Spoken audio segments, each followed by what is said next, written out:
Tonight, somewhere around 2 in the morning, you might snap awake for no reason at all. No dream, no sound, no alarm. You're just up staring at the ceiling, already doing the math on how tired you'll be tomorrow. You'll probably call it insomnia. You'll probably assume something in you is broken, but the real answer is far stranger than a sleep disorder, because right now in northern Tanzania, a Hadza hunter is doing the exact same thing, and to him, it isn't a problem at all. No alarm woke him either. No bad dream. He's just up sitting by a fire that's burned down to embers, listening to the bush, in no hurry to fall back asleep. This is what ancient humans actually did when sleep wouldn't come. From the campfires of the Kalahari to a forgotten habit called first sleep, to the real reason your ancestors kept one ear open all night long. Picture the version of ancient sleep you've probably imagined. Cavemen crawling into their furs at sundown, out cold for 9 straight hours, waking with the sun, fully rested. That picture is almost entirely wrong. In 2015, UCLA sleep scientist Jerome Siegel tested that assumption directly. His team strapped monitoring devices onto 94 people across 3 of the last hunter-gatherer societies on Earth: the Hadza of Tanzania, the San of Namibia, the Semene of Bolivia. Over 1,000 nights of real data came back. The results broke the myth completely. These groups slept on average 5.5 to 7 hours a night. No more, often less, than someone in New York or London tonight. They rarely napped. And when researchers tried explaining insomnia to the San and Semani, they genuinely didn't understand the problem. Their languages don't even have a word for it. Short, broken-up sleep isn't a modern malfunction. It might be the default setting your body was built with. The story gets stranger from here. In 1699, a 9-year-old girl named Jane Rowland gave court testimony that casually mentioned waking up from her first sleep. Centuries later, that phrase stopped historian Roger Kirch cold. He'd never heard the term before. He assumed it was a fluke. Then he found it again, and again. Digging through diaries, medical texts, and court records across a dozen languages, he traced more than 2,000 references to it back to Homer's Odyssey. What he'd uncovered was an entire pattern of sleep that had simply vanished from memory. Before artificial light, people didn't sleep in one block. They went to bed a couple hours after dark, slept about 4 hours, their first sleep, then woke up.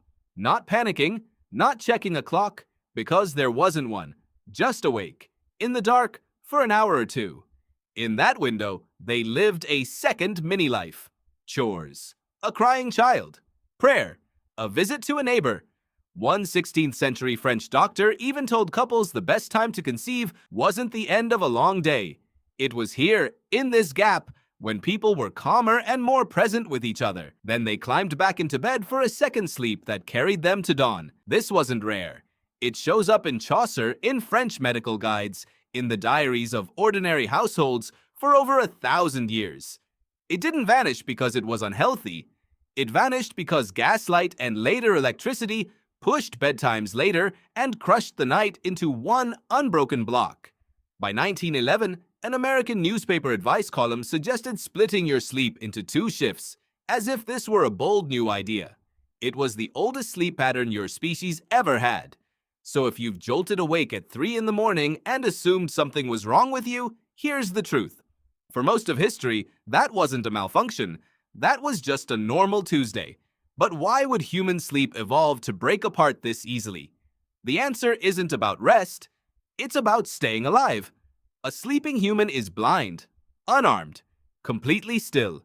No claws, no armor, no speed to outrun a predator already in the dark. For groups living alongside leopards and hyenas, everyone dropping into deep, synchronized sleep at once would have been close to a death sentence, so the fire mattered as much as the sleep did, and fire doesn't tend itself. Someone had to stay partly awake to keep it burning, which meant sleep could never be one uninterrupted block.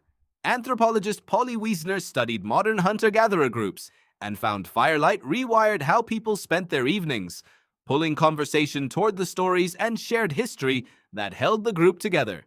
That happened specifically in the wakeful hours around the fire, long after dark.